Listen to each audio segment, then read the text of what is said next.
sous le haut patronage du ministère de l'Économie, de la Planification et de l'Aménagement du Territoire, au Cameroun, du 11 au 14 août 2025. Rendez-vous au Palais des Congrès de Yaoundé pour la 3e édition des Journées communautaires de la finance islamique CEMAC.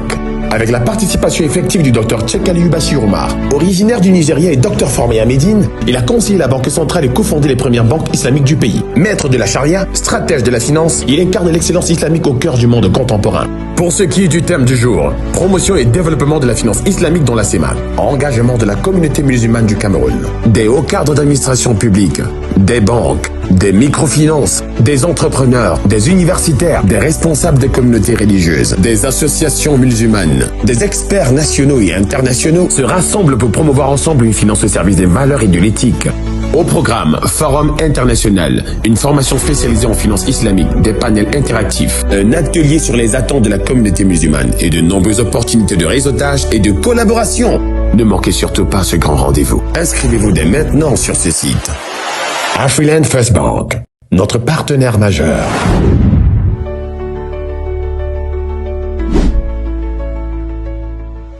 Bonjour à tous.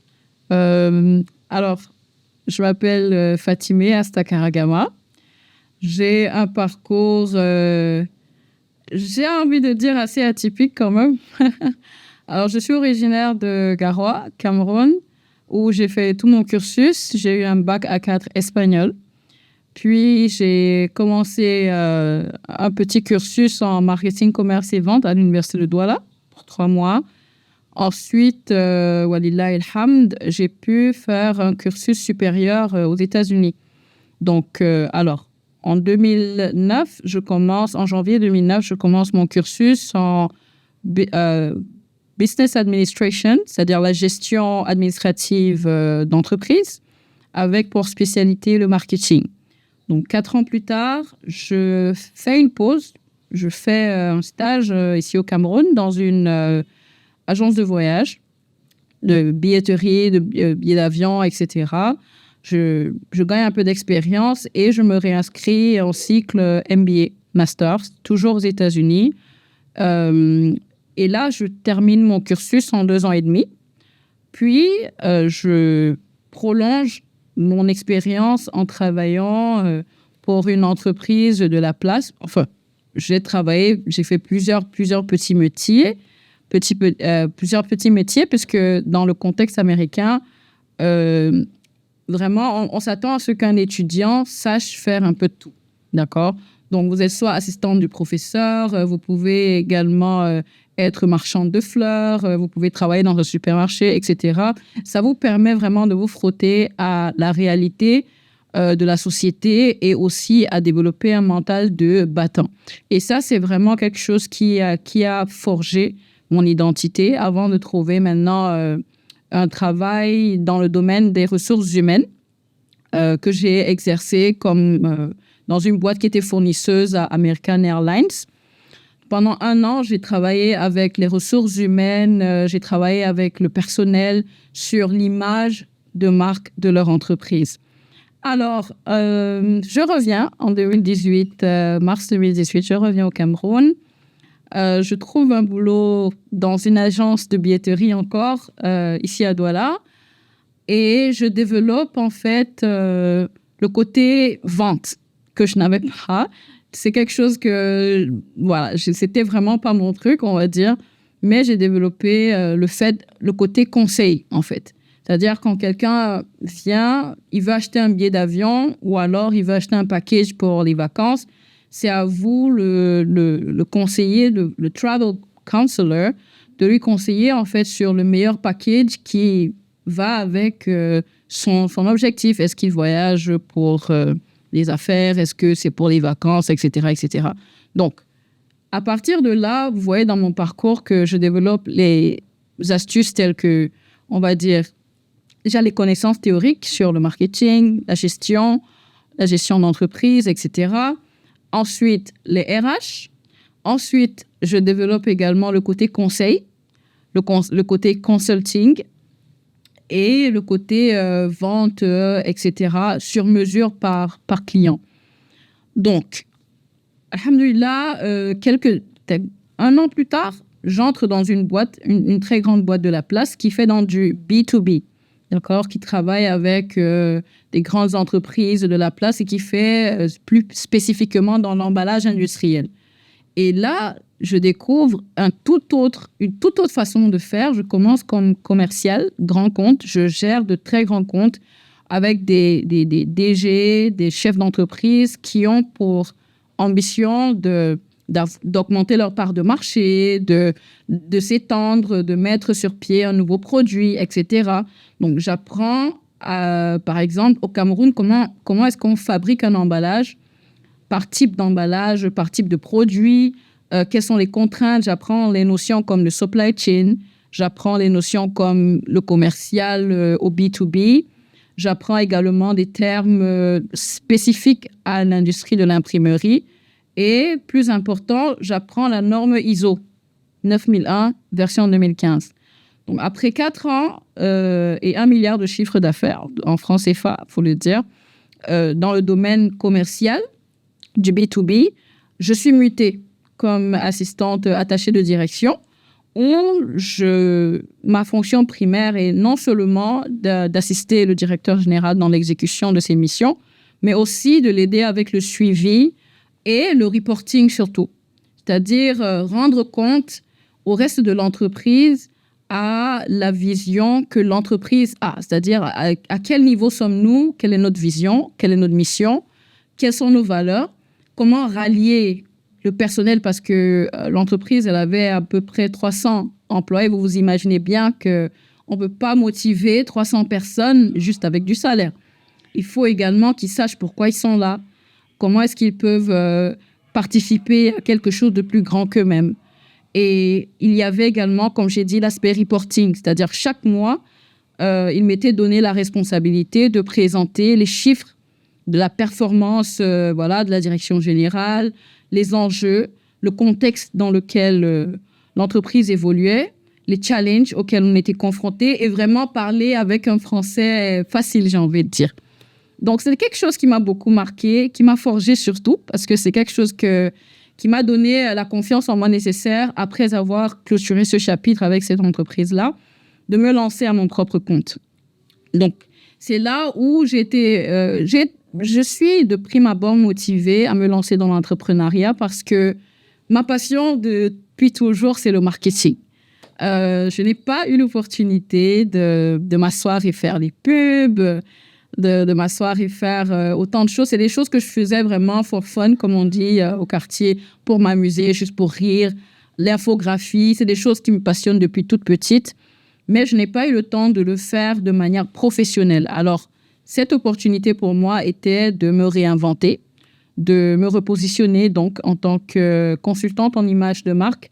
Mais la tournure que les choses prennent, c'est je fais du marketing, mais j'aide plutôt les entrepreneurs à se vendre auprès de leurs employés. Donc, ce n'est pas du marketing traditionnel avec la publicité à la chaîne télé, etc. C'est beaucoup plus comment est-ce que le leader vend sa vision à son équipe. Alors, mon entreprise, c'est mon petit bébé. C'est vraiment un projet que j'ai commencé avec une entreprise du coin, d'accord, une entreprise de la place, pardon, qui est ici à Douala, qui fait dans la finance. Alors, moi qui connais cette entreprise-là, je sais je connais le propriétaire. Je discute avec lui, je lui dis, écoute, j'ai quelque chose à te proposer. J'aimerais venir aider à bridger le gap, c'est-à-dire à relier le gap entre la vision que tu as de ton entreprise, parce que je sais que c'est un homme visionnaire, et ses employés. Parce que une chose que j'ai remarqué ici au Cameroun, je ne sais pas si c'est le cas en Afrique, j'ai pas voyagé partout en Afrique, je connais mon pays. En général, le chef ou le leader d'entreprise, il a sa vision, il a sa mission, il a les raisons pour lesquelles il aime l'entreprise, mais comme on a une culture, je me dis, de silence, on ne communique pas assez, ou alors on communique peut-être à travers les gestes, mais pas à travers la parole. Les messages, les signaux qu'on envoie à nos N-1, N-2, N-3, parfois ils sont brouillés. C'est-à-dire, moi, le chef d'entreprise, je peux dire, oh, j'aime tellement mon entreprise, je la vois devenir une multinationale dans 40 ans, je voudrais qu'elle soit parmi les top 15, etc., etc. Mais si l'information, elle reste dans le mindset du leader ou de la fondatrice ou de la personne qui a eu l'idée, mais comment, à quel moment est-ce que les employés se l'approprient? Vous comprenez donc qu'il y a deux, il y a deux, je sais pas, il y a deux aspects dans lesquels vous avez le top management et puis vous avez le reste. Le top management, c'est les gens qui parlent de la stratégie, de la vision, de ce qu'on va devenir. Mais il faudrait que ce discours-là, il soit communiqué et véhiculé jusqu'au vigile. Tout le monde doit être au courant. Où est-ce qu'on va? Parce qu'on est tous dans le même bateau. Donc, je lui propose cela et il adhère à l'idée. Il me dit, mais écoute, c'est une très bonne idée. Alors, je te donne mon plan stratégique. Tu me montres ça sur une présentation PowerPoint et tu sensibilises mon comité de direction sur ce que je veux. C'est-à-dire, voilà. Et c'est ce que je fais. Je monte, etc., etc. Le monsieur, il est très satisfait. Alors, on fait une réunion et tout, et je me mets à sensibiliser donc les managers sur l'historique même, parce qu'il y a des gens qui viennent dans l'entreprise, ils connaissent même pas l'historique de l'entreprise.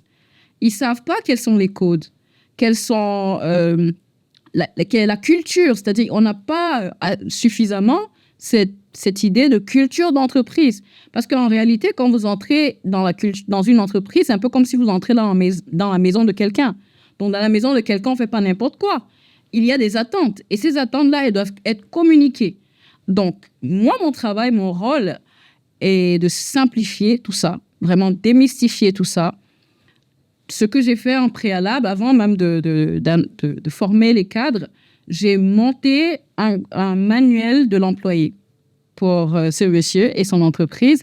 J'ai formé, on a parlé de vision, mission, valeur, on a parlé du règlement intérieur. On a expliqué en fait la sagesse derrière tout ce qu'on choisit pour représenter l'entreprise. Et vraiment, ils étaient très satisfaits. Donc, j'ai été très galvanisée par cette première expérience, tant et si bien que au début, je m'étais lancée pour faire beaucoup plus dans l'infographie, beaucoup plus dans justement la publicité qu'on connaît, classique. Mais là, je me suis rendu compte qu'il y a un réel besoin dans les entreprises camerounaises de faire ce trait d'union-là entre le chef d'entreprise, le patron et les employés. Parce que plus ils savent pourquoi ils sont là, mieux ils peuvent soutenir votre vision et mieux ils peuvent pérenniser l'entreprise. Alors, pour financer mon lancement, honnêtement, j'y suis allée avec mes économies. Voilà. Avec moi, je fais avec ce que j'ai. Je suis quelqu'un de très pragmatique et je suis aussi réaliste. Donc, j'ai pas peur de recommencer à zéro. J'ai pas peur de commencer tout en bas de l'échelle parce que je suis quelqu'un de visionnaire. Je sais que je vais pas rester au début toute ma vie. Et donc, le challenge ici, en fait, j'ai commencé seule et je suis toujours seule. Le challenge ici, en fait, c'est vraiment de permettre aux leaders, aux chefs d'entreprise, de voir ce que je vois. C'est-à-dire, quand je vois votre entreprise, je vois ce qu'elle pourrait devenir. Puisque j'ai été dans une très grosse boîte, je sais très bien quels sont les rouages par lesquels il faut passer pour atteindre un certain niveau. Donc, c'est du quitte au double. Parfois, ça passe pas. Le chef ou la chef d'entreprise veut rester. Il veut garder les choses ou elle veut garder les choses très petites. Et parfois, ça passe. Et voilà. Non, c'est comme ça que j'évolue doucement dans ce pan de ma carrière. Vous imaginez bien que les défis, il y en a. Car s'il n'y en avait pas, je me serais ennuyée. Hein. Alors, je pense qu'à date, le défi le plus important qui se hisse sur mon chemin, c'est le fait d'amener mon client à comprendre que le retour sur investissement, il ne se fait pas immédiatement. C'est-à-dire, on a cette culture de ça donne l'argent, qu'est-ce que je gagne dedans, et tout, et tout. On a l'impression que tout est forcément transactionnel. Alors que ici, l'accompagnement sur la culture d'entreprise, déjà, c'est quelque chose d'intangible. C'est, par exemple, comme j'avais dit un peu plus tôt, quand quelqu'un vient chez vous, vous avez des règles, vous avez un règlement intérieur. Le temps que la personne s'habitue à la façon dont les choses se font en interne, tout ça passe par l'intangible, en fait. Et le changement de comportement d'un point A à un point B pour vos collaborateurs, c'est quelque chose qui doit être suivi de manière régulière et sur la durée. Donc, le changement immédiat, j'ai pas envie de dire que c'est impossible, mais vraiment, ça relève de l'utopie. Donc, il faudrait que moi, mon travail, ma tâche est de faire comprendre à mes clients que, voilà, je vous donne un exemple. Si aujourd'hui, l'une des valeurs de votre entreprise est l'esprit d'équipe, je pense que ce serait même une valeur qui doit être dans toutes les entreprises. La valeur, l'esprit d'équipe veut dire quoi? Ça veut dire que lorsque j'entre en entreprise, quelqu'un ne va pas me dire « ce n'est pas mon travail ». Ce n'est pas mon travail. Et alors, c'est ton travail là-bas et tout. Non. On a un objectif commun. On doit travailler ensemble. Et le fait de savoir ça, l'employé passe de égoïste et de quelqu'un qui aime couper, prendre les raccourcis, à quelqu'un qui est orienté solution. Comment est-ce que je fais pour qu'on atteigne ce résultat en travaillant avec mes collègues? Mes collègues ne sont plus mes ennemis, ils sont plus mes adversaires. C'est vraiment comment est-ce qu'on travaille ensemble pour atteindre cet objectif-là. Donc, à partir de ce moment, comme je viens de discuter avec vous, vous le savez très bien que ça, c'est quelque chose qui se mesure sur la durée. Comment est-ce que les managers peuvent faire pour savoir si ces collaborateurs ont bien compris et assimilé la valeur? Chaque semaine, par exemple, le lundi, le mardi, vous avez une réunion avec vos collaborateurs. Il suffit vraiment de dédier 1 à 2 minutes, parler d'une seule valeur, parce que les entreprises, généralement, elles ont 5, 8 valeurs, 3 à 8 valeurs. Vous pouvez parler de ça avec vos collaborateurs. Ce sera l'occasion non seulement de leur rappeler ce en quoi vous croyez, mais aussi à les encourager à développer une certaine façon de penser, en fait, qui est en ligne avec l'image que vous avez, la vision que vous avez long terme de votre entreprise. Donc, avec tout ça, vous voyez que c'est un travail qui doit être fait non seulement par moi-même, le consultant, mais aussi par ceux qui sont en interne. Parce que ce n'est pas parce que je vais venir parler et donner de beaux discours que du jour au lendemain, vous avez une workforce qui vient de sortir de l'usine. Non, c'est un travail vraiment qui est assez fastidieux, mais dans le bon sens. C'est comme élever et éduquer un enfant. On ne va pas forcément voir les résultats là tout de suite, mais déjà, ça peut permettre à l'entrepreneur qui a voulu investir de réduire son taux de turnover. C'est-à-dire, les employés, plus ils sont quelque part où ils se sentent chez eux, ils se sentent compris, ils savent exactement où ils vont, plus ils vont rester puisqu'ils se sentent comme chez eux. Donc, c'est très, très, très élitiste, ce que je dis, très abstrait, jusqu'à ce qu'on rentre vraiment dans le vif du sujet avec des exemples de tous les jours. Et là, la personne qui est vraiment visionnaire voit l'intérêt. Alors, quels sont mes objectifs pour les prochaines années? Mon objectif est de créer a full-blown, comme on dit en anglais, vraiment la boîte ultime, quoi. La boîte de consulting où je pourrais embaucher d'autres consultants qui ont la même vision, à savoir assainir le monde professionnel, outiller les entrepreneurs avec des leçons, des savoirs, des savoir-faire qui vont leur permettre vraiment d'accompagner, d'être dans une posture de coach pour leurs employés, de leader de proximité. Donc vraiment, sur le long terme, j'aimerais vraiment assainir le paysage professionnel au Cameroun. En général, ce que moi j'ai remarqué de ma petite expérience, il y a une très grande distance, un très grand fossé entre la hiérarchie et le reste. Il y a vraiment une très grande distance, une très grande différence, une incompréhension parfois, alors que je viens d'un background qui se veut très relax. Vous voyez d'ailleurs Mark Zuckerberg, qui est PDG de Facebook, mais qu'il est toujours en t-shirt, pantalon, avec tennis. Je viens d'un environnement où on tutoie les managers. Je viens d'un environnement où le manager dit exactement ce qu'il attend. Et on peut avoir un environnement convivial, mais qui reste toujours professionnel. Donc, moi, j'aimerais apporter cette philosophie-là, cette façon de penser qui est déjà démocratisé, je pense, avec les multinationales. Donc, moi, j'aimerais vraiment me consacrer surtout aux PME. Pourquoi ne pas leur donner également les outils de devenir les multinationales de demain? Donc, ça passe par par la formation et l'accompagnement du capital humain.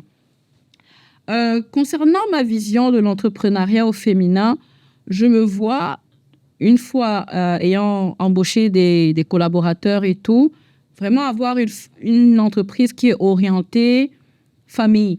C'est-à-dire, j'aimerais vraiment que les mamans ne se sentent pas coupables, d'avoir un boulot, avoir des horaires flexibles pour les mamans, pour les épouses, ne pas exiger des choses, je sais pas, incompréhensibles, travailler, je sais pas, samedi, dimanche, vraiment trouver un équilibre entre la vie professionnelle et la vie familiale. C'est-à-dire, c'est quelque chose que moi, je priorise pour moi-même et j'aimerais prioriser ça pour mon personnel, Inch'Allah.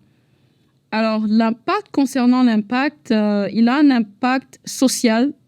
J'ai toujours, puisque à côté, je fais du coaching en développement personnel, j'ai toujours ce côté-là de créer une communauté, aider autrui, aider mon prochain. Et je me vois très mal en train de rentrer dans le côté entrepreneuriat ou, le côté capitaliste de l'entrepreneuriat sans penser à l'être humain. C'est-à-dire, quand vous avez votre employé, normalement, vous devriez vouloir son bien. Vous devriez vraiment, c'est votre prochain, votre employé. Si je me mets à sa place, qu'est-ce que lui, il veut? Il doit comprendre pourquoi il fait ce travail d'abord. Pourquoi c'est important? Il faudrait qu'il se sente valorisé. D'accord? Une fois qu'il se sent valorisé, c'est un citoyen qui apporte une valeur ajoutée à son pays. Donc, les gens ne se rendent pas compte vraiment de l'impact que le patron a. Et vraiment, mon travail vise, une fois de plus, à assainir et remettre les lettres de noblesse au management et au leadership dans les entreprises. Alors, quel conseil je donnerais à une jeune femme qui veut entreprendre? Déjà, il y a plusieurs facteurs. Pourquoi est-ce qu'elle veut entreprendre? L'entrepreneuriat, c'est pas le voir bébé, d'accord? C'est pas le voir bébé, surtout sur le camère, vraiment. Ça dépend de sa situation. Ça dépend de sa situation. Est-ce qu'elle veut apprendre? Est-ce qu'elle veut entreprendre pour avoir de l'autonomie financière? Est-ce qu'elle veut entreprendre pour se focaliser beaucoup plus sur son domaine de compétences, un peu comme moi? Est-ce que c'est parce que... Je sais pas. C'est-à-dire, vraiment, est-ce que c'est parce qu'elle est dans une situation vraiment désespérante et il faut absolument qu'elle fasse quelque chose? Tout ceci va déterminer, en fait, les raisons pour lesquelles elle le fait. Parce que, justement, c'est un métier qui est très ardu. On ne peut pas être entrepreneur au Cameroun sans être résilient. Ça, c'est impossible. On ne peut pas le faire comme un jeu. Et il faudrait également se dire, il faut y entrer avec des objectifs. Une vision claire, des objectifs personnels. Qu'est-ce que je veux accomplir dans 3 mois, 6 mois, 1 an, 5 ans, 10 ans, etc. C'est-à-dire, il faudrait avoir une intention sincère, vraiment. Et si vous êtes musulman ou musulmane, l'intention, déjà, c'est de plaire à Allah. Est-ce que ce que je fais va rentrer dans les préceptes de l'islam ou alors ça me mettra en conflit avec mes valeurs? Donc, entreprendre, oui, c'est très bien, mais entreprendre dans quel domaine? D'accord? Alhamdulillah, heureusement, le halal est plus abondant que le haram quand même dans notre religion, mais il faut toujours se référer au Coran et à la Sunna et faire en sorte que le travail qu'on fait soit également une source de baraka pour nous-mêmes et pour les autres. Alors, les qualités pour être entrepreneur, il faut être visionnaire déjà. On n'entre pas dedans comme vraiment, moi aussi, je vais aussi vendre les babouches. D'accord? Parce que tu vas abandonner, ma soeur. Vraiment, ou mon frère, si tu te lances parce que les autres aussi font, à un moment, quelque chose va t'énerver. Soit c'est peut-être les factures sont trop élevées, tu n'arrives pas à trouver des fournisseurs de confiance, tu n'arrives pas à trouver même des employés de confiance, etc., etc. Tu seras éprouvé, en fait, sur ce chemin-là. Ne pense pas que c'est du gâteau. C'est vrai qu'il y a plein d'influenceurs qui vendent le rêve, mais une fois qu'on est dedans, vraiment, il faut être tenace. Hein. Il faut être très téméraire et être très focus sur ce qu'on veut. Parmi les personnes qui m'inspirent, je dirais Rasulullah sallallahu alayhi wa sallam et la manière et son leadership à lui, la manière dont il amenait les Sahaba à se développer, à devenir de meilleures personnes. Il voyait le potentiel en eux et il leur enseignait avec douceur et gentillesse. Il avait de très bonnes manières. J'apprécie également le fait qu'il avait, sallallahu alayhi wa sallam, un certain équilibre. C'est-à-dire, oui, il avait sa vie de prophète, mais il avait aussi sa vie de papa. Il avait sa vie d'époux. Il avait, avant la révélation, sa vie de commerçant. Donc, sa vie est vraiment très inspirante. Et à chaque fois, à chaque étape de ma vie, je peux facilement me référer, en fait, à son exemple, sallallahu alayhi wa sallam. La deuxième personne que j'admire, ou alors les deux personnes que j'admire ensuite, ce sont mes parents. Vraiment, ma maman, très battante, une femme pudique, très patiente. J'aime souvent dire que si la patience était une école, ma mère serait une université. Donc, je tiens ça d'elle. Mon papa, c'est quelqu'un de très, comment je vais dire, quelqu'un qui aime rendre les gens à l'aise. Il aime honorer autrui. Et ça aussi, j'ai été inspirée par cet exemple-là. Alors, le livre que j'aime en number one, c'est le Coran. Je ne sais pas si c'est une surprise en tant que musulmane. Le Coran, parce que j'aime beaucoup me référer aux histoires des prophètes, comme Youssouf alayhi salam, Moussa alayhi salam, les épreuves, les challenges, et voir en quoi est-ce que ces histoires-là, voilà, ressemblent un peu à mon parcours aussi. Et l'autre livre que j'aime beaucoup, ce sont les lois du leadership. Suivez-les et les autres vous suivront. C'est les 21 lois du leadership par John Maxwell. Vraiment, c'était très intéressant. Et l'une des lois qui me parle beaucoup, c'est la loi du couvercle. En général, les gens aiment suivre ceux qui les dépassent.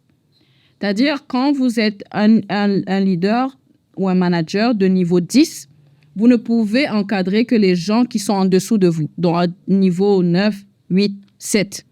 Mais vous ne pouvez pas encadrer des personnes qui sont à 11, 12, 13. Non, ce n'est pas possible. Donc, les gens, parfois, ils peuvent quitter leur entreprise parce qu'ils se disent que leur patron, ils ne le voient plus comme un leader, en fait, comme un modèle, comme quelqu'un qui le dépasse, s'il faut parler ainsi. Et c'est pour ça qu'il y a beaucoup de clash parfois. Donc, il faut comprendre ces règles de leadership-là également afin que les conflits soient rapidement diffusés dans l'entreprise. Alors, un conseil que j'ai pour les jeunes, aujourd'hui, il y a beaucoup de diplômés au Cameroun. Vraiment, le diplôme, c'est... À l'époque de nos parents, avoir le bac, la licence, c'était exceptionnel. Mais aujourd'hui, il faut au moins le doctorat pour se différencier des autres concurrents. On a des cas où, lorsqu'il y a une offre d'emploi sur le marché, écoute, il y a des milliers et des milliers de candidats pour un nombre très limité, très réduit de postes. Alors, ce que je vous invite à faire, c'est d'apprendre des métiers. Faites des certifications. Allez dans les entreprises. Si vous êtes en famille, vous vivez avec papa et maman, vous êtes à l'abri du besoin, allez dans les entreprises, proposez votre aide gratuitement. Vraiment, vraiment, développez votre CV. C'est-à-dire, je vais travailler 1 an ici, 2 ans là-bas. Il faut faire ce sacrifice-là aujourd'hui pour être compétitif, puisque dès que vous sortez de l'école, vous trouvez des annonces, on vous dit expérience, on demande de l'expérience, mais comment est-ce qu'on aura de l'expérience si on ne nous embauche pas? Donc, apprenez à faire du bénévolat, mais du bénévolat calculé, surtout, et ne le faites pas si vous êtes... faites-le quand vous êtes à l'abri du besoin. Maintenant, si vous êtes dans le besoin, apprenez un métier qui n'a pas forcément trait à ce que vous avez appris sur les bancs. Apprenez à gagner de l'argent, à vendre, à avoir un revenu. Et maintenant, voyez comment vous allez jumeler ça avec votre cursus académique. D'accord? Donc, vraiment, alhamdoulilah, le Cameroun, c'est une terre fertile. Il y a beaucoup d'opportunités, il y a beaucoup de choses à faire. Il faut juste ouvrir l'esprit, être curieux, apprendre à vendre. Et Inch'Allah, tout ira bien pour vous. Alors, pour concilier ma vie personnelle et ma vie professionnelle, alhamdoulilah, je bénéficie d'une famille qui est très compréhensive. Ils comprennent vraiment. Papa, maman, tata, tonton, mes frères et sœurs. C'est-à-dire, on a grandi dans le même environnement. Du coup, ils savent que, voilà, si Fatimé est au travail, elle est au travail. Si on m'appelle, par exemple, on a besoin de telle chose, non, je suis au travail, je suis avec un client, on comprend, on me rappelle plus tard. Et lorsqu'il s'agit du moment que je passe en famille, il est sacré. Il est sacré, il y a des week-ends que je passe sans toucher au téléphone, sans contacter de clients. Une chose que j'attache du prix vraiment à ne pas me surmener. Du coup, je prends mon temps, le temps que je passe en famille comme un moyen pour moi de recharger mes batteries. Donc, l'un renforce l'autre, en fait. Il y a pas un versus l'autre, mais l'un renforce l'autre. Et si c'était à refaire, ce que je ferais différemment, c'est peut-être doubler mes économies.